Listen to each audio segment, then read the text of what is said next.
सुस्वागतम सुस्वागतम. गणेश क्रीडा मंडळ, किसन नगर नंबर 3, रोड नंबर 22, गणेश गल्ली. सर्व गणेश भक्तांचे सहर्ष स्वागत करीत आहोत. हिंदुस्तान आपल्या छत्रपती शिवरायांनी मुघल बादशहासारख्या धर्मांध राजवटीच्या छाताळावर पाय ठेवून रयतेचं हिंदवी स्वराज्य निर्माण केलं. मराठ्यांनी आपला भगवा अटकेपार पोचवला.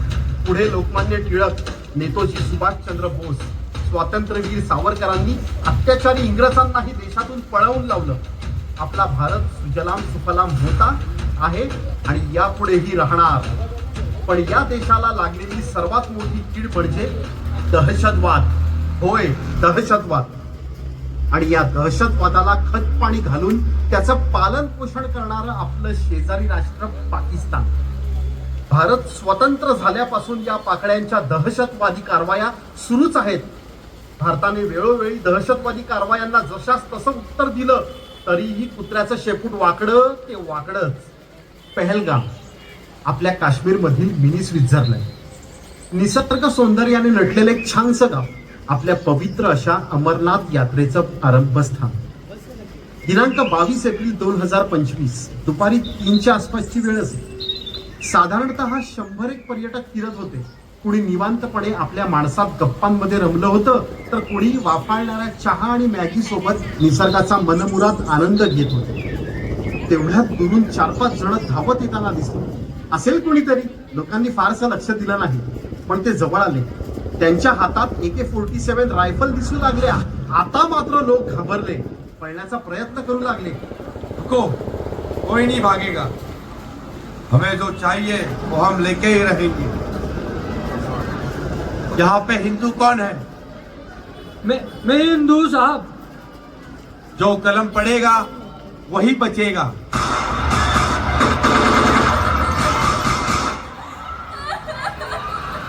मेरे पति को तो मार दिया, अब मुझे भी मार दो. जाके कह देना तेरे पति को.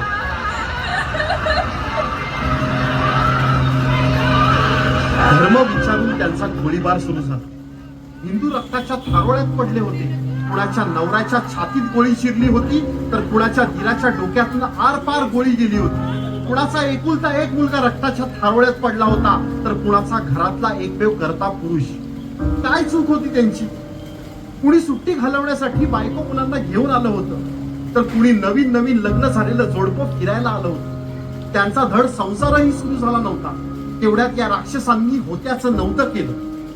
आपल्या महाराष्ट्राचे उपमुख्यमंत्री माननीय श्री एकनाथ शिंदे साहेब प्रायव्हेट जेट घेऊन तात्काळ श्रीनगरला रवाना झाले आणि हल्ल्यातून बचावलेल्या महाराष्ट्रातील पर्यटकांना महाराष्ट्रात घेऊन आले. महाराष्ट्रातले पर्यटक आहेत. मी प्रगती जगदाळे या मुलीशी बोललो. तिने मला सांगितलं की माझ्या समोर, आमच्या समोर तिच्या वडिलांना आणि काकांना नाव विचारून तिथं पोहोचतायत आणि महाराष्ट्र सरकारच्या वतीने देखील संपर्क सुरू आहे. ऍक्शनला रिॲक्शन मिळेल, याला करारा जवाब मिळेल. भारतात पटापट चक्र फिरली. IPS पराग जैन, लेफ्टनंट जनरल राजीव घई, सुरक्षा सल्लागार अजित डोवाल आणि पंतप्रधान श्री नरेंद्र मोदी यांच्या गुप्त बैठकी सुरू झाल्या. आणि मग योजना आखली गेली. ऑपरेशन सिंदूर, भारतातील महिलांना समर्पित केलेलं हे ऑपरेशन सिंदूर.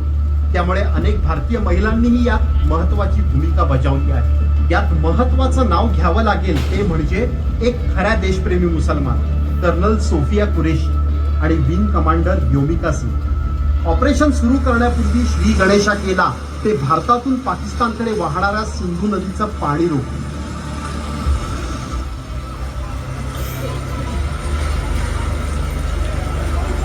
पहिला टप्पा, रात्रीची वेळ होती.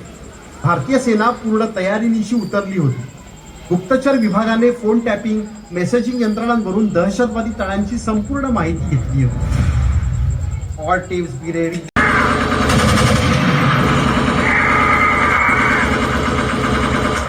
आर्मी चीफ कमांडरचा आदेश येताच दहशतवाद्यांना शोधून शोधून ठार केलं गेलं. आपल्या आर्मीने तर पहिला टप्पा पार केला होता, पण यात आपले नेव्ही आणि एअरबेस तरी कुठे मागे होते.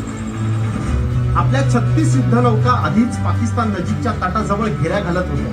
त्यामुळे बिळातून बाहेर पडलेले अतिरेकी समुद्रमार्गे सुद्धा पळून जाऊ शकत नव्हते. एकाच वेळी 9 दहशतवादी तळांवर छापे घातले गेले.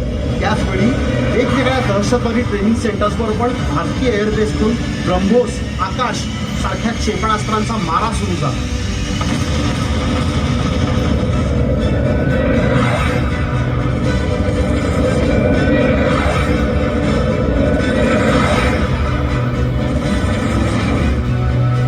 दहशतवाद्यांच्या नांग्या ठेचून काढल्या गेल्या होत्या. पाकिस्तानकडूनही भारतावर हल्ला करण्याचा मोडका तोडका प्रयत्न केला गेला.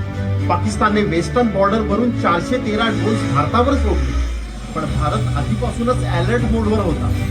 अँटी ड्रोन जॅमिंग सिस्टीम ताबडतोब ऍक्टिव्हेट झाली.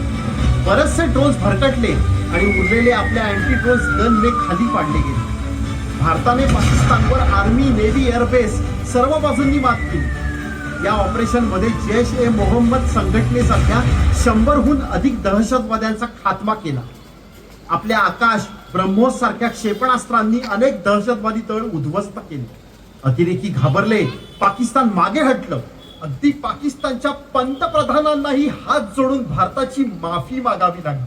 भारत के साथ जारी जंग में हम पीछे हट रहे हैं, लेकिन वसाइल की कमी, सियासी तन्हाई और दुश्मन की ताकत ने हमें मुश्किल में डाल दिया है कि अगर यही हालात रहे तो जल्द पाकिस्तान दुश्मन के कब्जे में जा सकता है. सर्व जगासमोर संदेश केला, हिंदुस्थानवर केलेला कोणताही हल्ला भारत सहन करणार नाही.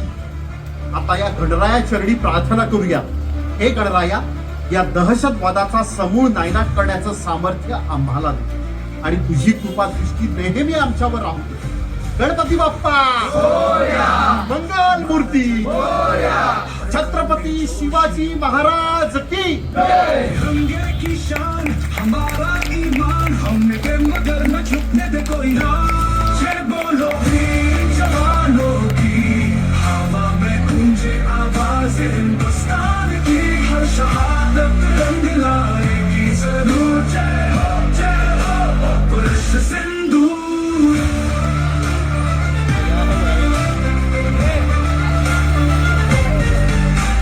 रात का अंधेरा कुछ चुराने लगे, हमारा सर ताजों में सजाने लगे. हर गोली के